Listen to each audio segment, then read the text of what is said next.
Big Boss season 8 பார்த்தீங்க அப்படின்னா முடிஞ்சிருச்சு. இப்போ பிக் பாஸ் அல்டிமேட் பத்தின அறிவிப்பு வந்திருக்குது.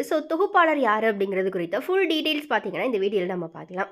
ஆக்சுவலா கடந்த 100 நாட்களா மக்களால பார்க்கப்பட்டுட்டு வந்த இந்த பிக் பாஸ் சீசன் 8 பார்த்தீங்கன்னா, இப்போ ஒரு வழியா முடிஞ்சிருச்சு.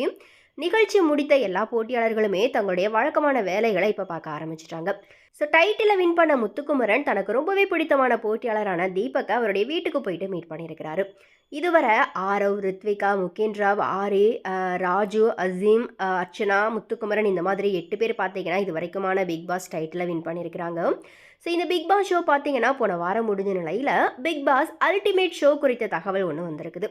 பிக் பாஸ் அல்டிமேட் பார்த்தீங்கன்னா ஓடிடி தளத்திற்காக நடத்தப்படுற ஒரு நிகழ்ச்சி. இது டிஸ்னி பிளஸ் ஹாட்ஸ்டாரில் மட்டும் தான் ஒளிபரப்பாகும். இந்த பிக் பாஸ் அல்டிமேட் முதல் சீசன் பார்த்தீங்கன்னா கடந்த 2022ஆம் ஆண்டு நடத்தப்பட்டுச்சு. இதில் பாலாஜி முருகதாஸ் தான் வந்துட்டு டைட்டில் வின்னராக தேர்ந்தெடுக்கப்பட்டார். இப்போ பிக் பாஸ் அல்டிமேட் 2வது சீசன் குறித்த பேச்சுவார்த்தை பார்த்தீங்கன்னா நடந்துட்டு வரதா சொல்லப்படுது. இந்த நிகழ்ச்சியை சிம்புவுக்கு பதிலாக கமலஹாசன் அவர்கள் தான் தொகுத்து வழங்குறதுக்கு அதிகப்படியான வாய்ப்புகள் இருக்குது அப்படிங்கிற மாதிரியான தகவல்களுமே கிடைச்சிருக்குது. எனிவே ஒருவேளை பிக் பாஸ் அல்டிமேட் சீக்கிரமே வர இருக்கிற பட்சத்தில் யார் இந்த அல்டிமேட் நிகழ்ச்சி தொகுத்து வழங்கினா நல்லாயிருக்கும்? விஜய் சேதுபதி அவர்கள், சிம்பு அண்ட் கமலஹாசன். இந்த 3 பேரில் உங்களுடைய சாய்ஸ் யார் அப்படிங்கிறத மறக்காம கமெண்ட்டில் ஷேர் பண்ணுங்கள்.